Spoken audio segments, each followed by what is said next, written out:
Martineau. Sa vulgarisation est d'une grande clarté. La controverse adore Richard. C'est comme ça. On parle avec Elsie Lefebvre, analyste politique, chroniqueuse du Journal de Montréal. Elsie, bonjour.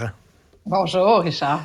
Tu sais, quand on dit une image vaut 1000 mots, hier, la caricature de Y, c'était un petit chef-d'œuvre où tu voyais Capitaine Québec, Paul Saint-Pierre Plamondon, puis à côté, François Legault qui était comme pogné pour jouer le rôle de Capitaine Canada, puis ça faisait pas son affaire. Qu'est-ce que tu en penses de François Legault dans le rôle de Capitaine Canada? Ben, c'est extraordinaire. Donc, François Legault, rappelons-nous, le plus pressé des pressés, souverainiste. Bref, aujourd'hui, quand il a vu la caricature, puis je pense que ça y a trotté dans la tête toute la journée. D'ailleurs, quand Paul Saint-Pierre Plamondon lui a posé la question, puis lui a fait remarquer qu'il reprenait les lignes de Jean Chrétien, de Jean Charest, ben, ça l'a mis dans un état, puis tu l'as entendu comme moi, à la sortie de la période de questions, quand il a dit que c'était insultant de se faire comparer à Jean Charest et à Jean Chrétien. Non, mais ça vaut 1000 $. T'entends François Legault dire ça?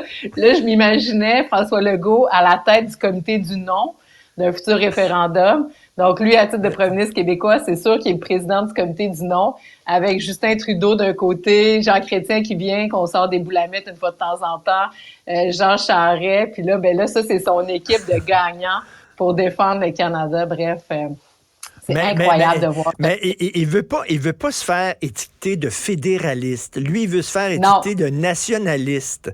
Mais je m'excuse, c'est comme, soit t'es souverainiste, soit t'es fédéraliste. Y a-tu vraiment d'entre-deux, entre toi et moi? C'est ça, parce que, tu sais, c'est le grand succès de François Legault. Tu sais, on doit lui reconnaître. C'est comme ça qu'il a été élu, c'est de dire, on parle plus de ça, les vieilles chicanes, puis les libéraux, puis le PQ, les vieux partis, puis nous, on prend le pouvoir. Donc, ça va. Mais maintenant que la question revient périodiquement, mais là, elle revient plus en force puisque Paul Saint-Pierre Plamondon est plus assumé, puis un certain succès, on peut quand même le dire. Évidemment, il y a juste 4 députés, mais c'est quand même lui qui a gagné la dernière élection partielle, et c'est lui qui occupe, on dirait, de facto, la position de chef de l'opposition à l'heure actuelle.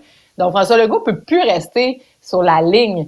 Donc, il n'a pas le choix de se positionner. Puis comme il nous a dit qu'il voterait non puis qu'il était fédéraliste, je ne sais pas s'il a dit qu'il voterait non, mais en tout cas, il a dit clairement qu'il était fédéraliste. Ben, ça le pose en président du comité du non. Puis ça, c'est clair qu'il n'est pas capable de se regarder dans le miroir. Et c'est ça qui est particulièrement brillant de Paul Saint-Pierre Plamondon. Tu sais, on dit toujours, ne laisse jamais, en politique, ne laisse jamais tes adversaires te définir. Il faut que tu te définisses toi-même. Fait que là, c'est vraiment PSPP qui dit, vous êtes Capitaine Canada, vous êtes le leader du clan du non. Puis là, il est comme pogné dans les cordes, François Legault. Ben c'est ça. Puis François Legault, je veux dire, qui dise qu'il veut pas mettre d'énergie du reste de sa vie active politique à faire la promotion de l'indépendance ou du fédéralisme, ça va toujours.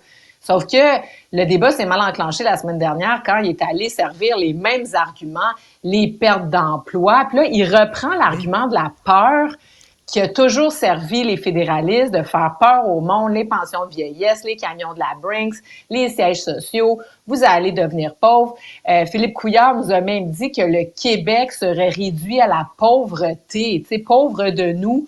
C'est comme si les institutions québécoises, hier, Michel Girard, dans le Journal de Montréal, dressait le portrait de tout ce qu'on a comme force. La Caisse de dépôt avec plus de 500 milliards d'actifs, le Mouvement des jardins, Hydro-Québec quand même, qui nous fournit en énergie propre. Je veux dire, le Québec là va pas demain matin là, mourir. Puis dans ma chronique aujourd'hui, tu sais, je reprends les propos du professeur, du directeur du département d'économie d'Harvard. Là, c'est pas un petit clin, là, puis je lui donne un petit peu plus de crédibilité que Jean Charest et Philippe Couillard sur ces questions-là, puis qui dit qu'il n'y a aucune raison que le Québec s'en sorte pas bien au lendemain d'une indépendance faite dans un contexte surtout pacifique. Donc c'est ça. Puis ce qui est paradoxal, pour boucler la boucle, c'est que là, ils nous ont fait tellement peur en disant « Ah non, on allait être pauvres. » Là, le budget, il n'y a plus personne qui remet ça en question. Que là, maintenant, ils essaient de nous faire peur sur la transition qui, là, va être l'hécatombe. Les seuls derniers arguments que les fédéralistes ont, je trouve ça un petit peu petit et surtout passé date. Mais là, tu dis, c'est des contorsions. Là, tu m'as envoyé ton sujet en disant les contorsions de François Legault. Est-ce qu'il croit ce qu'il dit? en disant, là, hey, la péréquation, on en a besoin, puis ça n'a pas de bon sens. Crois-tu vraiment ça ou il essaie de se dépêtrer, là? Ben ça tient pas la route parce que justement, ce qui est formidable dans ce que Paul Saint-Pierre Plamondon a fait, puis c'est vrai que c'était quand même risqué pour lui là, de faire l'exercice, ça aurait pu, je veux dire, virer mal, là, que les chiffres soient pas bons, puis etc. Mais finalement, ce qu'on se rend compte quand on fait la même démarche que François Legault, donc François Legault, je veux dire, j'étais député avec lui dans ce temps-là, il a fait le tour du Québec pendant 1 an pour faire des présentations des finances de Québec souverain. Donc, tu sais, il a défendu ça sur toutes les tribunes. Il disait même que c'était urgent de sortir du Canada parce que la situation financière nous étranglait. C'était le déséquilibre fiscal à l'époque. Et là, il nous ressort la péréquation. Non, mais c'est ce qui est formidable, c'est que dans le budget de PSPP, c'est 9 milliards qu'on soit en péréquation, puis on en envoie 82 milliards. Puis quand on paye notre part de la dette, qu'on paye nos services, là, tu sais, qu'on va répatrier, puis tout ça, ben il en reste encore un résidu où minimalement on arrive kiff-kiff. Donc là, arrête-moi ça, François Legault, ça n'a pas de sens. Je sais pas comment il fait, pour vrai.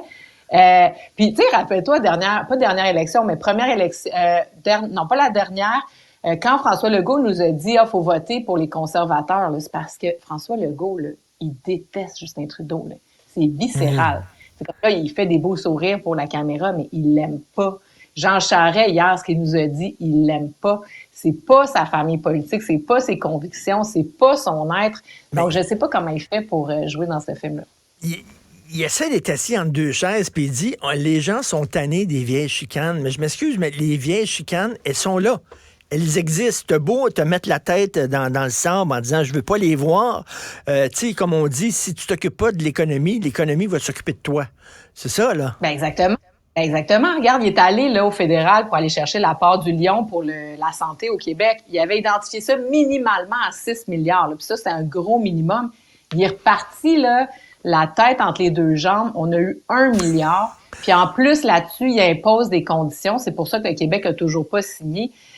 François Legault le sait très bien. Puis les investissements, ils sont venus investir pour Nordvolt là, au Québec. C'est un investissement de 7 milliards. Le fédéral en Ontario a mis du 15 milliards, si c'est pas 20 milliards, dans les mêmes genres d'usines de batteries. La Davy, c'est la même affaire. Il y a plein d'investissements que le fédéral fait qui nous servent pas. Les investissements qu'ils font massivement dans le pétrole, je veux dire, ça aussi, ça appauvrit le Québec parce que, somme toute, c'est de l'argent qu'on n'envoie pas aux bonnes places. Donc, moi, je suis assez d'accord avec Paul Saint-Pierre Plamondon quand il dit qu'il a minimisé, je veux dire, il a mis là, les colonnes avec les colonnes, mais on va faire des choix différents sur bien des aspects qui vont nous permettre de nous propulser. C'est bien évident. Puis effectivement, il y aura une période de transition, c'est bien sûr. Sauf que cette période de transition-là, c'est pas long. Tu sais, quand tu fais des rénovations, là, j'en ai fait chez moi pendant la COVID, là, bon, c'était le bordel pendant une couple de mois, mais après ça, wow, c'est beau, je suis bien, ma famille est mieux, on vit, tu sais, je veux dire, c'est un peu ça que les Québécois doivent comprendre, qui est comme, à mon sens, tellement une évidence, mais... Mais Elsie t'écris, les campagnes de peur ne sont plus crédibles, le temps des épouvantails est révolu. Écoute, souvent quand on discute de politique, toi et moi, toi, tu as le don de prendre les gros débats politiques abstraits puis de ramener ça sur le plancher des vaches. Qu'est-ce que ça dit à monsieur, madame, tout le monde? Monsieur, là, on triple, là, on est des amateurs de politique, puis on parle du budget de l'an 1, puis tout ça. Monsieur, madame, tout le monde, et le budget de l'an 1, d'une éventuelle souveraineté, est-ce que ça leur passe 25 000 pieds par-dessus la tête ou quoi? Ça, c'est sûr. C'est sûr que le concept, là, bon, la souveraineté, un référendum, c'est pas pour rien que les fédéralistes ils appellent ça. On veut pas de référendum. L'idée, c'est pas un référendum. L'idée, c'est le projet politique qui sert d'outil pour réaliser quelque chose. Donc ça, c'est sûr, c'est hyper difficile de faire, en fait, de vulgariser ça pour que les gens aient une émotion. Ta chronique aujourd'hui, quand tu dis faut atteindre le cœur des gens, bien, c'est bien sûr que là, c'est les colonnes de chiffres. C'est sûr que c'est pas sexy, mais en même temps, on a besoin de cocher la case pour que quand les gens vont vivre l'émotion puis dire OK, là, ça suffit, je veux partir du Canada ou je veux créer autre chose. Tu sais, je veux dire, quand on va se faire inonder, là, le projet du siècle avec les immigrants qui arrivent là, à 100 000 puis 1 million puis à Ouaidon, je veux dire, à un moment donné, ça a tout du bon sens. On n'est même plus capable à Montréal pratiquement de se faire servir en français dans tous les quartiers correctement. Bref, moi, je pense qu'il va y avoir un point où les Québécois vont réaliser. Puis là, ces bases-là vont avoir été construites pour que Ben, quand les fédéralistes vont arriver avec cette campagne de peur de dire on n'a pas les moyens, on est pauvres, on va. Mais là, on va sortir ça quand ça va. Tu sais, fait que je pense que c'est ça qui est intéressant dans la démarche de PSPP. Puis ça lui donne la crédibilité aussi. Je veux dire, il a réalisé l'exercice vraiment complexe, puis il a vraiment bien réussi. Tu sais, François Legault, c'était un comptable, donc on s'attendait à ce qu'il fasse bien. Bon, PSPP, il sait s'entourer de gens. Donc, c'est pour ça que je pense que tranquillement, pas vite. Puis dernière chose. Moi, j'ai pas voté en 95 ans. Puis, donc, ça veut dire, là, tu sais, quand tu fais les calculs, c'est les 45 ans et moins qui ont pas voté en 95. Ça commence à faire du monde, ça.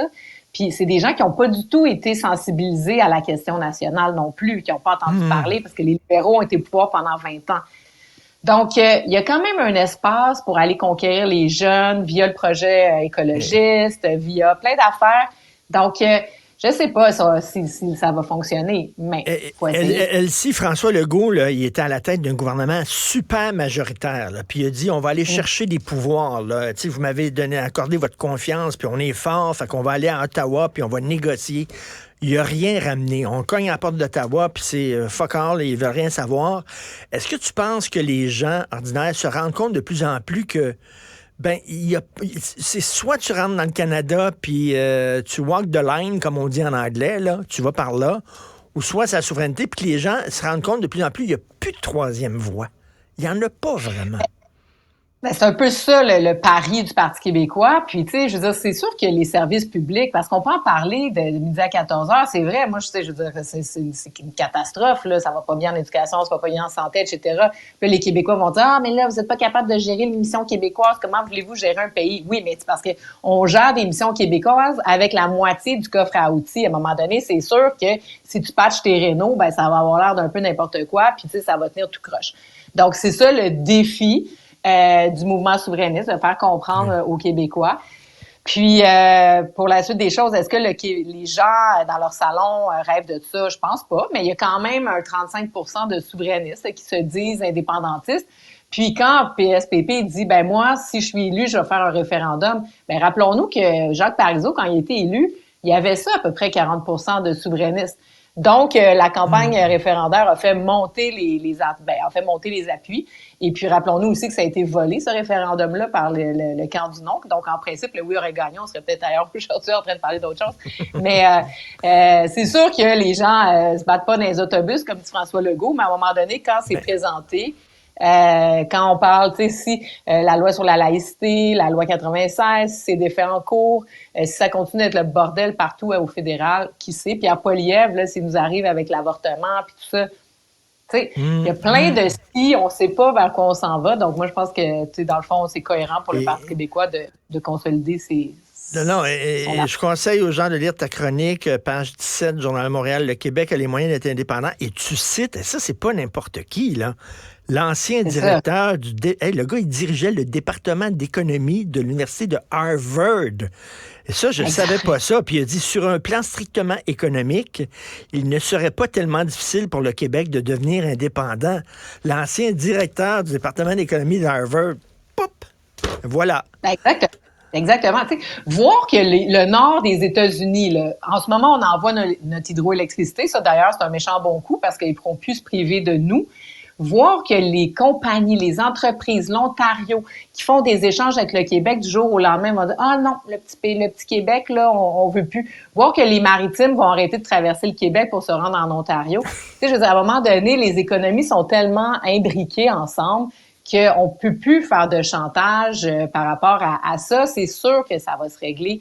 Moi, je pense beaucoup plus facilement qu'on le pense, à moins que on respecte pas la démocratie. Mais est-ce que là, à ce moment-là, les forces fédéralistes sont en train de nous dire qu'ils joueraient un peu comme Vladimir Poutine qui reconnaît pas, tu sais, je veux dire, la souveraineté de l'Ukraine? Tu sais, c'est un peu ça quelque part. Donc, les Québécois doivent juste s'affranchir, se tenir droit, se dire oui. Je disais, tu sais, je demandais à ma fille, tu sais, parce qu'elle me disait, ah, c'est quoi ces débats-là? Puis là, elle me disait, ben, tu sais, moi, je sais pas, là, c'est correct le Canada. Je dis, ben oui, c'est correct, Florence, le Canada, mais tu sais, je dis, il y a autre chose. Toi, quand tu vas avoir 30 ans, là, tu vas-tu encore vouloir vivre avec moi, puis que je te donne ta petite paye à chaque semaine, puis que je gère qu'est-ce que t'achètes pas? Ben là, ben non, maman, ben c'est ça, c'est la même affaire. Mais moi, c'est tellement évident, à mon sens. Tu sais, est-ce que tu vas donner la moitié de ton budget à ton voisin pour qu'il gère tes finances familiales? Ben non. C'est sûr que tu fais pas ça. C'est tellement évident. Puis je comprends pas qu'il y a encore des Québécois qui ont peur de ça ou qui adorent le Canada à ce point-là. Ça, c'est une autre chose que je comprends pas. Écoute, PSPP parle à notre tête et tu parles à notre cœur, Elsie Lefebvre. Merci beaucoup. Bonne semaine. Au revoir. Salut.